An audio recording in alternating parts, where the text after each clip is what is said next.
जंगल की सड़ी गली मिट्टी में रमेश के पैर धंस रहे थे, जैसे कोई इनविजिबल पावर उसे नीचे खींच रही हो। चारों तरफ सुनसान अंधेरा था जो चांद की रोशनी को निगल चुका था। हवा में मॉइस्चर के साथ एक हैवी कोल्ड सेंसेशन और अजीब सी स्मेल थी। तभी सामने एक प्राचीन कुआं दिखता है जिसके पत्थरों पर काई की मोटी परत जम चुकी है। उन पत्थरों पर कुछ विचित्र सी नक्काशी थी, जैसे किसी प्राचीन अज्ञात भाषा में लिखे हुए कुछ शब्द हों जो अंधेरे में भी चमकते हुए लग रहे थे, जैसे जीवित हो रहे हों। कुएं से एक काला कोहरा निकल रहा था जो सांस लेता हुआ सा महसूस हो रहा था। तभी उस कोहरे में से एक फुसफुसाहट गूंजी, ठंडी और भयानक।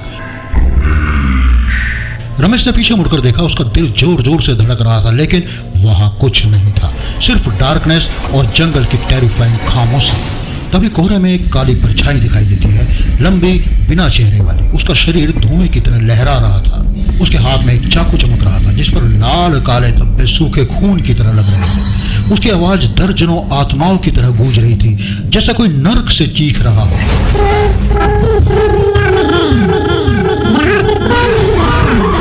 रमेश चीखना चाहता था, लेकिन उसकी आवाज गायब हो गई थी, जैसे कोई उसे निगल गया हो। काली परछाई ने उसकी तरफ कदम बढ़ाया।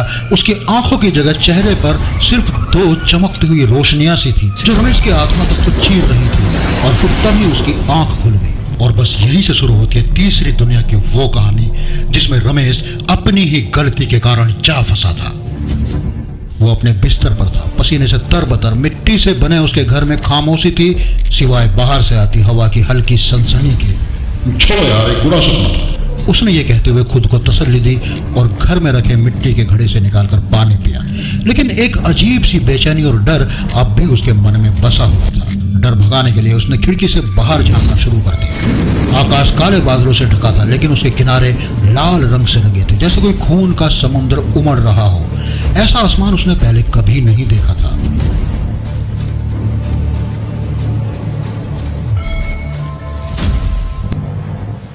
रमेश 32 साल का एक साधारण सा किसान था। वो अपने छोटे से मिट्टी के घर में बिस्तर पर लेटा हुआ था। आज दिन भर हल चलाने की थकान उसकी हड्डियों में समा चुकी थी, इसलिए उसे थोड़ी जल्दी नींद आ गई थी। और तभी उसने ये भयानक सपना देखा था। और अब गांव के उन बुजुर्गों की चेतावनी रमेश के दिमाग में गूंज रही थी जिन्होंने उसे कई बार समझाया था कि तुम्हारे खेत में जो कुआं है उस कुएं के पास कभी मत जाना, क्योंकि वो कोई साधारण कुआं नहीं है। वो थर्ड डायमेंशन का गेट है। वो एक ऐसी जगह है जहां आत्माएं भटकती हैं, जहां समय रुक जाता है और आदमी किसी तीसरी दुनिया में फंस जाता है। और जो भी आज तक उस दुनिया में गया वो फिर वापस लौटकर नहीं आया है। लेकिन रमेश ने उनकी बातों को इग्नोर करते हुए आज सुबह अपने बचपन के दोस्त सूरज के साथ मिलकर गांव के बाहर अपने खेत में कुएं के ऊपर लगे हुए उस पुराने पत्थर को हटाया था। सूरज ने उसे रोका भी था, डरते हुए कहा था ये वही कुआं है जिसके बारे में बुजुर्गों ने बताया है, चल यहाँ से इसे मत छेड़। लेकिन रमेश ने पत्थर हटाते हुए हंसते हुए कहा था, अरे ये तो बस एक पुराना कुआं है, चल देखते हैं कितना गहरा है। लेकिन पत्थर हटाते समय उसके हाथ में थोड़ी सी चोट लग गई थी और खून की कुछ बूंदें कुएं में गिर गई। लेकिन रमेश ने ध्यान नहीं दिया और तब से ही उसे लग रहा था कि कोई उसका पीछा कर रहा है। ये सब बातें सोचते सोचते वो फिर से हंसा और खुद को समझाया कि ये सब वाकई थकान का नतीजा है। उसने फिर से इन बातों को नजरअंदाज करते हुए सोने की कोशिश की, लेकिन नींद आते ही फिर से वही सपना, वही जंगल और वही कुआं। इस बार वो कुएं के और ज्यादा नजदीक था। पहले की तरह ही उसका दिल जोर जोर से धड़क रहा था, जैसे उसे वार्न कर रहा हो।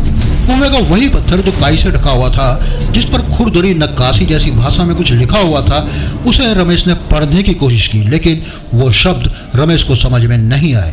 डरते हुए उसने कुएं के अंदर झांका। अंधेरा इतना गहरा था कि वो नर्क का द्वार सा प्रतीत हो रहा था। तभी फिर से उस काले कोहरे में से वही काली परछाई निकलती हुई दिखाई दी, जिसकी आंखों की जगह दो चमकते बिंदु थे जो रमेश को पियर्सिंग कर रहे थे। उसकी आवाज में दर्जनों आत्माएं एक साथ चीख रही थी।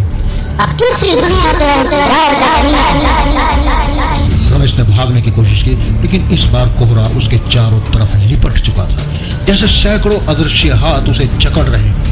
कुएं के अंदर से चीखते चेहरों की परछाइयां उभर रही थी। उनकी आंखें खाली थी और मुंह विकृत था, जैसे वे दर्द में तड़प रहे हैं। रमेश को लगा कि वो उसे ही पुकार रहे हैं, उसे कुएं के अंदर खींच रहे हैं। उसने अपने पैर आजाद करने की कोशिश की, लेकिन जमीन कीचड़ में बदल चुकी थी जो उसे नीचे खींच रही थी। अब इस बार भी फिर से रमेश की आंख तो खुल गई, लेकिन इस बार सब कुछ पहले की तरह ठीक नहीं था। उसने अपने हाथों को देखा तो सन्न रह गया। उसके हाथ खून से लथपथ थे। उसके बिस्तर के पास फर्श पर एक चाकू पड़ा था, वही चाकू जो उसने अपने सपने में परछाई के हाथ में देखा था। अब उसका दिल जोर जोर से धड़क रहा था। उसने घबराकर लाइट जलाई। कमरे में एक अजीब सी ठंड थी, जैसे कोई मृत आत्मा वहां सांस ले रही हो। उसने फिर से खिड़की की तरफ देखा, लेकिन इस बार उसे कुछ और नजर आया। कोहरे में वही काली आकृति खड़ी थी जो अभी अभी उसने सपने में देखी थी, और वो अब धीरे धीरे उसके घर की तरफ बढ़ रही थी। उसका चेहरा नहीं था, लेकिन रमेश को लगा कि वो उसे ही घूर रही है। वो चीखा और दरवाजे की ओर दौड़ा, लेकिन ताला नहीं लग पा रहा था। उसने पूरी ताकत लगाई, लेकिन दरवाजा जैसे कोई दूसरी तरफ से बाहर की तरफ खींच रहा हो। तभी उसके पीछे से एक फुसफुसाहट की आवाज सुनाई दी, तीसरी दुनिया में कोई नहीं बचता। वो पलटा, लेकिन कमरा खाली था। अचानक लाइटें टिमटिमाने लगी और दीवारों पर दर्जनों परछाइयां नाचने लगी, जैसे कोई रिचुअल चल रहा हो। एक परछाई में उसे फिर से वही रोशनी दिखाई दी, वही आंखें जो उसने सपने में देखी थी, लेकिन ये सपना नहीं था। रमेश चीखते हुए बाहर की तरफ भागा। बाहर का सीन और भी ज्यादा भयानक था। गांव की गलियां खाली थी, लेकिन हर कोने से वैसा ही काला कोहरा निकल रहा था जैसा उसने अभी सपने में देखा था। उस धुंध में उसे बार बार कोई साया दिख रहा था जो हर कदम पर उसका पीछा कर रहा है। उसने बचने के लिए अपने दोस्त सूरज के घर की तरफ दौड़ लगा दी। सूरज हमेशा उसकी मदद करता था और रमेश को अब उसकी सबसे ज्यादा जरूरत थी। लेकिन जब वो रमेश के घर पहुंचा तो देखा दरवाजा खुला हुआ था और अंदर का मंजर किसी नर्क से कम नहीं था। सूरज की लाश फर्श पर पड़ी थी। उसका चेहरा पीला और बेजान था। उसकी आंखें खुली हुई थी। अब तक रमेश समझ चुका था कि यह कोई सपना नहीं है, ये वही तीसरी दुनिया है जिसके बारे में गांव के बुजुर्गों ने उसे अलर्ट किया था। वो जागने और सोने के बीच के उसी थर्ड डायमेंशन यूनिवर्स में फंस चुका है जिसके बारे में बुजुर्गों ने उसे अलर्ट किया था। उसने वो प्राचीन पत्थर हटाकर भारी गलती कर दी है। लेकिन ये सब समझने के बावजूद रमेश ने फिर भी हिम्मत नहीं हारी। उसे यकीन था कि बचने का कोई ना कोई रास्ता जरूर होगा। रमेश ने सूरज की लाश को छोड़कर फिर से बाहर भागने की कोशिश की, लेकिन गांव की गलियों में कोहरा इतना ज्यादा हो चुका था कि वो कुछ फीट आगे भी नहीं देख पा रहा था। हर कदम पर उसे लग रहा था कि कोई उसके कंधे पर हाथ रख रहा है, कोई उसके कान में कुछ फुसफुसा रहा है। अचानक उसने ध्यान दिया कि वो गांव के बाहर अपने ही खेत की तरफ भाग रहा है, वहीं जहां वो कुआं था। उसे नहीं पता था कि वो उस तरफ क्यों जा रहा है, लेकिन उसके पैर अपने आप उसी दिशा में खींचे चले जा रहे थे। खेत में पहुंचते ही वो फिर से कुएं के सामने खड़ा था। कोहरा अब और गहरा हो चुका था और कुएं के अंदर से कुछ ऐसी चीखें गूंज रही थी जो इंसानी नहीं थी। रमेश ने ना चाहते हुए भी कुएं की तरफ देखा। उसका पत्थर अब टूट चुका था और उसके टुकड़े जमीन पर बिखरे पड़े थे। कुएं से निकलने वाला कोहरा अब परछाइयां बनता जा रहा था, चेहरे, हाथ और शरीर जो हवा में तैर रहे थे। तभी वही काली परछाई फिर से उभरी। इस बार उसका रूप और ज्यादा भयानक था। उसके शरीर से काले सांप जैसे तंतु निकल रहे थे जो रमेश की ओर बढ़ रहे थे। तूने हमें ठगा दिया है, उसने कहा। अब तू हमारा है। रमेश ने चीखने की कोशिश की, लेकिन उसका मुंह खुला का खुला ही रह गया।